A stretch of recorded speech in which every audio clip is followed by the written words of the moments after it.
Hello everyone, my name is Jyoti. Welcome to Job Aspire Hub YouTube channel.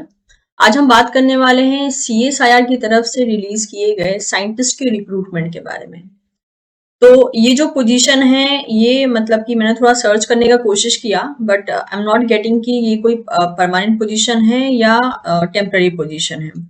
वैसे अगर देखा जाए तो अलावेंस और बाकी जो सिलेक्शन क्राइटेरिया वगैरह है, उसको ऐसा देख के लग रहा है कि ये मोर और लेस परमानेंट है, बट मैं श्योर नहीं हूँ। तो इसके लिए मैं जो है कंफर्म नहीं कह सकती हूँ कि ये जो है परमानेंट पोजीशन है। बट अगर हम कंफर्म नहीं लेते हैं कि ये परमानेंट पोजीशन है, तो एटलीस्ट हम ये कंसिडर कर ही सकते हैं कि ये टेम्पररी पोजीशन है। तो चलिए देखते हैं। साइंटिस्ट पोजीशन के लिए यहाँ पे मल्टीपल पोस्ट रिलीज की गई है, और मेनली जो स्टूडेंट्स इंजीनियरिंग कैटेगरी से हैं, साइंस फील्ड से हैं, वो एक तरीके से एलिजिबल हो जाते हैं। अब यहाँ जो क्वालिफिकेशन रखी गई है वो मल्टीपल क्वालिफिकेशन रखी गई है, एक नहीं है, तो इसलिए बताना मुश्किल है। कहीं पे एमएससी भी मांग लिया है, कहीं एमटेक मांग लिया है, कहीं पे पीएचडी भी मांगा है। ठीक है, एक्सपीरियंस की रिक्वायरमेंट नहीं मेंशन, मतलब कि बोला गया है कि डिजायरेबल में एक्सपीरियंस मांगा है, यानी कि इसके लिए फ्रेशर्स भी अप्लाई कर सकते हैं। सैलरी की बात करते हैं तो 1 लाख से ज्यादा जो है यहाँ पे आपको सैलरी मिलने वाली है, जिसमें कि बहुत से अलावेंस को इंक्लूड कर दिया जाएगा। तो ये कुछ की पॉइंट्स है। सिलेक्शन क्राइटेरिया की बात करते हैं तो यहाँ जो आप डॉक्यूमेंट अपना सबमिट करेंगे ना, उसके बेसिस पे आपको सेलेक्ट किया जाएगा और सेलेक्ट करके आपको इंटरव्यू के लिए बुलाया जाएगा। इंटरव्यू के लिए जो ट्रैवलिंग अलाउंस है, यानी कि इंटरव्यू देने के लिए जो खर्चा आपका होगा, वो सेकेंड क्लास का जो टिकट होगा ट्रेन का, वो आपको प्रोवाइड कर दिया जाएगा। तो चलिए सारा का सारा डिटेल देख लेते हैं, क्या और कैसे रहने वाला है, एज लिमिट, एलिजिबिलिटी क्राइटेरिया, सब कुछ डिटेल में समझ लेते हैं। आप में से जो भी कैंडिडेट इसके लिए इंटरेस्टेड है, वो इस पोस्ट के लिए अप्लाई कर सकते हैं। तो आप देख सकते हैं मैं इनकी ऑफिशियल वेबसाइट पे हूँ, जिसका लिंक आपको इसी वीडियो के डिस्क्रिप्शन बॉक्स में मिल जाएगा, तो चेकआउट करना ना भूलें। यहाँ पे इनके न्यूज इवेंट में आने के बाद आप देख सकते हैं ये एक यहाँ पे 7th नंबर का ये पोस्ट है। ठीक है, जिसमें मेंशन है advertisement for the post of scientist at CSIR headquarter new Delhi. ठीक है, तो ये सीएसआईआर हेडक्वार्टर से रिलीज किया गया है, जो कि न्यू दिल्ली में सिचुएटेड है। इसका लास्ट डेट जो है वो रहने वाला है 22 मार्च 2025। तो एक तरीके से आप कह सकते हो, और आपके पास जो है 12 दिन का टाइम बाकी है, तो आप जो है उसी के अकॉर्डिंग इसको अप्लाई कर सकते हैं। यहाँ पे एडवर्टीजमेंट पे क्लिक करना है ताकि हमारे पास डिटेल एडवर्टीजमेंट ओपन हो जाए। इसका भी लिंक आपको इसी वीडियो के डिस्क्रिप्शन बॉक्स में देखने को मिल जाएगा। चलिए इसको वन बाय वन हम देखना शुरू करते हैं कि कौन से कैंडिडेट जो है इसके लिए एलिजिबल है। तो मैंने पहले से ही इसको हाईलाइट कर लिया है।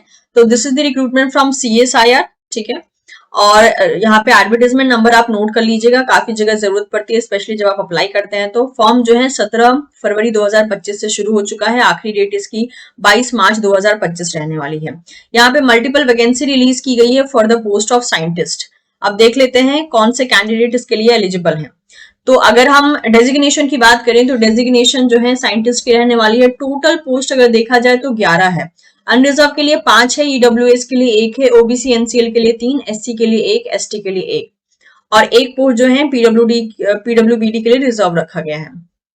ध्यान रहे, मान लीजिए अगर आप रिजर्व कैटेगरी के हैं और अनरिजर्व कैटेगरी में अप्लाई करना चाहते हैं, यानी कि आपके पास कोई स्पेशल कैटेगरी है और आप जो है जनरल कैटेगरी से अप्लाई करना चाहते हैं, क्योंकि वो पोस्ट जनरल कैटेगरी में निकली है, तो आप as a general category apply कर सकते हैं। उस टाइम पे जो है आप अपना जो आपके पास कास्ट की कैटेगरी है उसका आप बेनिफिट नहीं ले पाएंगे, ये इन्होंने साफ साफ मेंशन कर दिया है। पे लेवल जो है यहाँ पे 11 रहने वाली है, लगभग 1 लाख के करीब जो है, 1 लाख से भी ज्यादा, दैट इज 1,32,660 अप्रॉक्स जो है यहाँ पे आपका टोटल इमोल्यूमेंट्स बनता है, जिसमें इंक्लूसिव होगा बेसिक पे, डीए, एचआरए, एटीए और भी बहुत सी चीजें। अपर एज लिमिट की बात करें तो 32 रखा गया है। 5 ईयर का रिलैक्सेशन होगा फॉर एससी एसटी। ठीक है, 3 ईयर का रिलैक्सेशन होगा फॉर ओबीसी और 10 ईयर का रिलैक्सेशन होगा फॉर दी पीडब्ल्यूडी। ठीक है, यहाँ पे एज का रिलैक्सेशन होने वाला, तो इस बात को ध्यान रख लीजिएगा। अब यहाँ पे जो एक पोस्ट तो रिजर्व रख दिया गया है पीडब्ल्यूबीडी के लिए, और बाकी 10 पोस्ट बच गए हैं। 10 पोस्ट के लिए यहाँ पे अलग अलग एलिजिबिलिटी क्राइटेरिया रखा गया है, तो चलिए उसको हम वन बाय वन डील कर लेते हैं। तो अगर हम बात करते हैं यहाँ पे कैटेगरी वाइज, साइंटिस्ट का ही पोस्ट रहने वाला है सारा का सारा। पोस्ट कोड 1PC1 की बात कर लेते हैं, जो कि एससी के लिए रिलीज किया गया है। इसमें आपसे मांगा है, देखिए डिजायरेबल में हर जगह एक्सपीरियंस की डिमांड की है, मैंडेटरी में नहीं है, मतलब एसेंशियल में नहीं है। ठीक है, सॉरी, एसेंशियल में नहीं है मतलब कि फ्रेशर्स कैन अप्लाई, क्योंकि डिजायरेबल में होने का मतलब हो गया अगर आपके पास एक्सपीरियंस है तो भी आप अप्लाई कर सकते हैं, नहीं है तो भी आप अप्लाई कर सकते हैं। जॉब की रिक्वायरमेंट भी आप पढ़ सकते हैं कि क्या किस तरीके का जो है आप मतलब कि जॉब की रिक्वायरमेंट होने वाली है और उसको आप कैसे फुलफिल करना होगा। डिजायरेबल में हर जगह एक्सपीरियंस मेंशन किया है तो वो आप अपने एंड से एक बार देख लीजिएगा। एसेंशियल क्वालिफिकेशन की बात कर लेते हैं तो पोस्ट कोड 1 के लिए जो है एससी कैटेगरी के लिए ये रहने वाला है, बीटेक मांगा गया है, that is in electrical electronic instrumentation engineering या फिर इक्विवेलेंट होना चाहिए with post graduate degree in intellectual property law with 60% marks, ठीक है। या फिर ये था पहला क्राइटेरिया, या फिर आपके पास एमई एमटेक हो सकता है, that is in electrical electronics instrumentation engineering और या फिर इक्विवेलेंट। या फिर तीसरा कैटेगरी हो सकता है कि आपने पीएचडी कर रखा हो, that is in PhD engineering कर रखा हो, submitted in the electrical electronics instrumentation engineering या फिर इक्विवेलेंट। तो पीएचडी आपका इन सारे में से किसी भी एक डिपार्टमेंट में या सब्जेक्ट में हुआ हो, इन दैट केस आप अप्लाई कर सकते हैं, ठीक है। तो ये था पहला post code. Second post code की यहाँ बात कर लेते हैं। सेकेंड पोस्ट कोड में मेंशन किया है यहाँ पे कि आपके पास जो है अगेन वही बोला है एमई एमटेक चाहिए, दैट इज इन आईटी या फिर इंफॉर्मेशन एंड कम्युनिकेशन टेक्नोलॉजी या फिर कंप्यूटर साइंस या इक्विवेलेंट में चाहिए। या फिर सेकंड क्राइटेरिया आपके पास पीएचडी इन साइंस या इंजीनियरिंग हो सकता है, दैट इज और आपने सबमिट किया हो, that is in information and communication technology या फिर कंप्यूटर साइंस या इक्विवेलेंट। यहाँ पे जो है टोटल 2 पोस्ट रखी गई है और ये दोनों की दोनों अनरिजर्व के लिए रहने वाली है। तीसरा देख लेते हैं यहाँ पे ओबीसी एनसीएल के लिए है ये, इसमें भी सेम टू सेम वही एलिजिबिलिटी क्राइटेरिया है जो यहाँ रखी गई है और यहाँ वाली भी सेम टू सेम वही है जो सेकंड पोस्ट के लिए थी, यानी सेकंड पोस्ट कोड के लिए थी। तो इसको मैं फिर से नहीं डिफाइन कर रही हूँ, ठीक है। फोर्थ देख लेते हैं, यहाँ पे बीटेक मांगा है, ठीक है। बीटेक इन केमिकल इंजीनियरिंग बोला गया है या फिर एमएससी इन केमिकल इंजीनियरिंग या फिर इक्विवेलेंट होना चाहिए, ये ओबीसी एनसीएल के लिए रहने वाला है। और with post graduate degree in intellectual property law that is first class या 60% एग्रीगेट के साथ, ये पहला क्राइटेरिया है एलिजिबिलिटी का। और दूसरा क्राइटेरिया यहाँ पे इन्होंने मेंशन किया है या फिर आपके पास क्या होना चाहिए, एमई एमटेक होना चाहिए, that is in chemical engineering या फिर केमिकल साइंस या इक्विवेलेंट। और तीसरा क्राइटेरिया रखा है कि आपके पास पीएचडी इन साइंस या इंजीनियरिंग होना चाहिए जो कि आपने केमिकल इंजीनियरिंग या केमिकल साइंस या इक्विवेलेंट फील्ड में सबमिट किया हो, ठीक है। तो ये हो गया पोस्ट कोड 4 की बात। फिफ्थ की बात कर लेते हैं यहाँ पे। फिफ्थ जो है पोस्ट कोड रहने वाला है अनरिजर्व के लिए, बीटेक इन केमिकल इंजीनियरिंग मांगा है या फिर एमएससी इन केमिकल इंजीनियरिंग या फिर इक्विवेलेंट, वही है जो ऊपर वाला था, सेम टू सेम वही है, ये भी सेम टू सेम वही है और ये वाला भी है, ठीक है। तो ये जो हमने अभी जस्ट पोस्ट कोड 4 के लिए पढ़ा सेम टू सेम एलिजिबिलिटी इनके लिए भी है, तो इसको आप एक बार गो थ्रू कर लीजिएगा।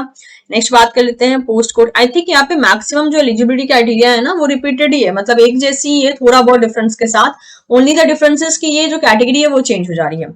अगेन जो 6th पोस्ट है वो है that is for the post code 6 unreserved. इसमें अगेन वापस से देखिए वही बोला गया है जो अभी हमने ऊपर पढ़ा, ME MTech in mechanical engineering and equivalent और या फिर PhD engineering submitted in mechanical engineering या फिर इक्विवेलेंट, ठीक है। नेक्स्ट बात कर लेते हैं यहाँ पे पोस्ट कोड 7th की, ये भी साइंटिस्ट की पोस्ट रहने वाली है। इसमें बोला है कि आपने पीएचडी किया हुआ हो एनी रेलेवेंट फील्ड से ऑफ साइंस या इंजीनियरिंग तो आप अप्लाई कर सकते हैं। अगेन एक्सपीरियंस जो है यहाँ पे डिजायरेबल में मांगा है, मैंडेटरी में नहीं मांगा है। साइंटिस्ट का पोस्ट कोड 8 में जो है पीएचडी मांगा है, दैट इज इन साइंस। तो इसमें साइंस के जो स्टूडेंट है ना, मेनली लाइफ साइंस के जो स्टूडेंट है वो अप्लाई कर सकते हैं। सबमिटेड इन लाइफ साइंस या फिर इक्विवेलेंट तो हो तो आप इसके लिए अप्लाई कर सकते हैं। एसटी के लिए पोस्ट है। अनरिजर्व के लिए अगली पोस्ट है पोस्ट कोड 9, इसमें मांगा है PhD in science submitted in life science और इक्विवेलेंट, ठीक है। तो ये अनरिजर्व के लिए एक पोस्ट है साइंस से और एसटी के लिए एक पोस्ट है यहाँ पे। नेक्स्ट बात कर लेते हैं यहाँ पर पोस्ट कोड 10 के बारे में, लास्ट पोस्ट जो कि ओबीसी एनसीएल के लिए होने वाली है। Again ME MTech in chemical engineering या मटेरियल इंजीनियरिंग या साइंस एंड इक्विवेलेंट, या फिर सेकंड क्राइटेरिया क्या है, PhD in engineering submitted in chemical engineering या मटेरियल इंजीनियरिंग और इक्विवेलेंट। और तीसरा बोला गया है PhD in science submitted in chemical science या मटेरियल साइंस या फिर इक्विवेलेंट में। तो देख लीजिए जो भी आपकी क्राइटेरिया बैठती है उसके अकॉर्डिंग आप अप्लाई कर सकते हैं। ये पोस्ट के बेनिफिट्स वगैरह के बारे में बताया गया है कि आपको जो बेनिफिट्स मिलेंगे वो वही मिलेंगे जो कि एक मतलब कि जो गवर्नमेंट एम्प्लॉयज होते हैं उनको मिलते हैं, उसी के अकॉर्डिंग मिलेंगे। ये साफ साफ इन्होंने मेंशन भी कर दिया है, that is the these post carry usual allowance like DA HRA TA etcetera as admissible to the central government employees and as made applicable to the CSR employee at the place of posting. Council employee are also entitled to accommodate according to the CSR residential allotment rule, ठीक है, subject to availability. तो बहुत से जो benefits मिलते हैं ना CSR employ को या सेंट्रल गवर्नमेंट एम्प्लॉय को, वो सारे बेनिफिट्स आपको भी मिलेंगे, ठीक है। अच्छा एक और आप ये काम कर सकते हैं क्योंकि यहाँ पे थोड़ा सा कंफ्यूजन है कि ये जो पोस्ट है ये टेम्पररी रहने वाली है या परमानेंट रहने वाली है। तो अगर इनका कहीं हेल्पलाइन नंबर दिया है ना तो आप एक बार उनसे कॉल करके एडवर्टीजमेंट नंबर बता के एक बार कंफर्म भी कर सकते हैं। ठीक है, इसके बाद जो है यहाँ पे वही बोला है कि इस पोस्ट के लिए और भी बेनिफिट्स है, जैसे कि मेडिकल एक्सपेंसेस को आपको रीइंबर्स कर दिया जाएगा, लीव ट्रैवल कंसेशन वगैरह भी सब इसमें इंक्लूडेड है। नेशनल पेंशन स्कीम के अकॉर्डिंग जो है आपको एक तरीके से ट्रीट किया जाएगा, ये भी यहाँ पर मेंशन कर दिया गया है। नेक्स्ट आपका सिटीजन ऑफ इंडिया होना जरूरी है। इसके अलावा अगर आप अभी फिलहाल में कहीं काम कर रहे हैं, चाहे टेम्पररी हो चाहे परमानेंट हो, आपको एनओसी प्रेजेंट करना पड़ेगा। और यहाँ पे वही बोला है, the screening and the selection of candidate will be conducted on the basis of document information provided in the online application. तो इसका जो एप्लीकेशन फॉर्म है वो आपको ऑनलाइन ही भरना है, तो उसके बेसिस पे आपको सेलेक्ट किया जाएगा एंड देन आपको इंटरव्यू के लिए बुलाया जाएगा। तो यहाँ किसी टाइप का इन्होंने एग्जाम मेंशन नहीं किया है। जो आप अपना जो भी जो क्वालिफिकेशन है, सर्टिफिकेट है, जो आप सबमिट करोगे ना, उसके बेसिस पे आपको बुलाया जाएगा। ठीक है, इसके अलावा अगर आपके पास जो भी आपके पास सर्टिफिकेट है या डॉक्यूमेंट्स है, अगर उसकी लैंग्वेज हिंदी या इंग्लिश के अलावा और कोई लैंग्वेज में और कोई रीजनल लैंग्वेज में है, तो आपको जो है उसका ट्रांसलेशन भी या ट्रांसक्रिप्ट भी सबमिट करना होगा। सारे के सारे फॉर्म ऑनलाइन ही सबमिट होंगे। आपको सेकेंड क्लास रेल फेयर दे दिया जाएगा, मतलब कि एक तरीके से ट्रैवल में जो एक्सपेंस होगा वो आपको पे कर दिया जाएगा सेकेंड क्लास का। और आपको मतलब जो आप इंटरव्यू देने के लिए आओगे ना, आपका जब मान लीजिए आपने सारा डॉक्यूमेंट सबमिट कर दिया, उसके बाद आपका सिलेक्शन हो गया, तो इंटरव्यू के लिए ये जो है आपको एक्सपेंसेस प्रोवाइड करेंगे सेकेंड क्लास रेल फेयर का। नेक्स्ट बात कर लेते हैं यहाँ पे the notification about the date of interview and the, अच्छा बाकी जितने भी अपडेट होंगे कि इंटरव्यू कब होगा, कौन से कैंडिडेट सेलेक्ट हुए हैं, सब कुछ जो है इनकी ऑफिशियल वेबसाइट पे ही देखने को मिलेगा, जिस वेबसाइट पे फिलहाल में हमने स्टार्टिंग में लॉग इन किया था। नेक्स्ट बात कर लेते हैं यहाँ पे प्रोबेशन पीरियड की बात की गई है कि इनिशियली जो कैंडिडेट सेलेक्ट होंगे उनको कुछ टाइम के लिए प्रोबेशन पीरियड पे रखा जाएगा, उसके बाद जो है उनके काम को कंफर्म किया जाएगा according to their rule. Next यहाँ पे एज रिलैक्सेशन के बारे में हम बात कर चुके हैं ऑलरेडी, तो वापस इसको देखने की जरूरत नहीं है। अच्छा, अगर आप सीएसआई एम्प्लॉय है ना, ऑलरेडी कहीं सीएसआई मतलब कि किसी और सीएसआई डिपार्टमेंट में काम कर रहे हैं, तो आपके लिए अलग से कुछ और भी बेनिफिट्स यहाँ मेंशन किए गए हैं, तो उसको भी आप एक बार देख लेंगे। जैसे कि अपर एज लिमिट का रिलैक्सेशन 5 इयर्स का हो सकता है अगर आप डिपार्टमेंटल कैंडिडेट हैं तो। मोड ऑफ सिलेक्शन यहाँ पे वही बोला है कि आपके एजुकेशनल क्वालिफिकेशन के बेसिस पे आपको इंटरव्यू के लिए बुलाया जाएगा। अब उस एजुकेशनल क्वालिफिकेशन में कैंडिडेट्स के जो एप्लीकेशन फॉर्म है उसमें क्या देखा जाएगा, ये आपको हायर एजुकेशन के बेसिस पे भी सेलेक्ट कर सकते हैं, या फिर आपके डिजायरेबल एक्सपीरियंस कितना उसके बेसिस पे सेलेक्ट कर सकते हैं, या फिर मिनिमम जो एक तरीके से आप कह सकते हो कि पेटेंट फाइल आपके पास कितने हैं, या फिर पीयर रिव्यूड जर्नल आपने कितना पब्लिश किया है, इनकेस अगर आपकी पीएचडी हो रखी है तो, या फिर मान लीजिए फॉर एग्जाम्पल मान लेते हैं मैक्सिमम कैंडिडेट ने जो अप्लाई किया है वो पीएचडी वालों ने अप्लाई किया है, तो उनके पास जो फॉर्म आएगा ना उसमें वो वैरायटी ऑफ तरीके से फॉर्म का सिलेक्शन कर सकते हैं। वही बताया गया है कि रिटर्न टेस्ट के बेस अगर जरूरत पड़ती है तो रिटर्न टेस्ट या सेमिनार भी कंडक्ट करवा के आपका सिलेक्शन हो सकता है। तो फिलहाल में तो अभी इन्होंने बोला है, कुछ कंफर्म नहीं किया है, साफ साफ बोला है कि इंटरव्यू के लिए बुलाया जाएगा। आप जो भी यहाँ पे डॉक्यूमेंट भेजोगे ना उसके बेसिस पे बस आपको इंटरव्यू के लिए बुलाया जाएगा। अब वो क्वालिफिकेशन या वो सिलेक्शन, वो पहला जो सिलेक्शन हो रहा है ना कि आपको इंटरव्यू के लिए कैसे सेलेक्ट कर रहे हैं, उन्होंने यहाँ पे मेंशन कर दिया है कि इनमें से किसी भी एक क्राइटेरिया के द्वारा जो है एनी वन और मोर, ठीक है, एक या एक से ज्यादा यहाँ पे जो क्राइटेरिया है दैट इज 1 2 3 4 5 6 7 8 9 क्राइटेरिया रखा है। अब 9 में से किसी एक क्राइटेरिया या एक से ज्यादा क्राइटेरिया के बेसिस पे आपको सेलेक्ट किया जा सकता है फॉर योर इंटरव्यू राउंड। तो ये एक अच्छी चीज है कि इनिशियली जो है ये कोई रिटर्न एग्जाम वगैरह नहीं करवा रहे हैं, आपका जो फॉर्म होगा ना उसी के बेसिस पे मतलब कि वो आपको बुला लेंगे अगर आप सेलेक्ट होते हैं तो। ठीक है, फॉर्म आपको ऑनलाइन ही भरना है, बता देती हूँ कौन से लिंक के द्वारा भरना है। ऑनलाइन आपको फॉर्म भरना है, वेबसाइट रहने वाली है यही, ठीक है, ये वेबसाइट रहने वाली है, या फिर इस वेबसाइट पे जाने के बाद जो है आपको लिंक में मिलेगा दैट इज साइंटिस्ट, ठीक है, that is available on CSR website. तो वहां पे क्लिक करके जो है उसके बाद for the online application form please refers how to apply online instruction. अच्छा, हाउ टू अप्लाई ऑनलाइन का भी आपको ऑप्शन मिलेगा, उसके बाद आपको फी पेमेंट करना है, देन एप्लीकेशन का रेप्लिका आएगा, आपको एप्लीकेशन फॉर्म भरना है, उसकी एक प्रिंट कॉपी अपने पास निकाल के रख लेनी है, आपको इनको नहीं सेंड करना है, आपको ऑनलाइन ही भर के सबमिट करना है, अलग से कोई हार्ड कॉपी आपको सेंड नहीं करनी है। यहाँ पे फी की बात कर लेते हैं तो इन जनरल 500 फी रखी गई है, और ST SC PWBD women ex serviceman या अब्रॉड कैंडिडेट्स के लिए जो है यहाँ पर फी जो है नहीं लगेगी। बाकी जो कैंडिडेट्स बच गए जैसे कि हो गया जनरल, ओबीसी, ईडब्ल्यूएस, उन सब के लिए जो है यहाँ पे 500 की फी लगेगी। बाकी यहाँ पे उन्होंने मेंशन कर दिया है कि कौन कौन से डॉक्यूमेंट लगेंगे जब आप ऑनलाइन एप्लीकेशन फॉर्म को अप्लाई करेंगे, तो इस बात का ध्यान रखिएगा। आप जो है मल्टीपल पोस्ट के लिए अप्लाई कर सकते हैं, बट इन दैट केस आपको मल्टीपल पोस्ट के लिए पेमेंट भी करना होगा, ऐसा इन्होंने यहाँ पे मेंशन कर दिया है। एक that is only one application form पर candidate will be accepted for each post code. ठीक है, इस बात का ध्यान रहे।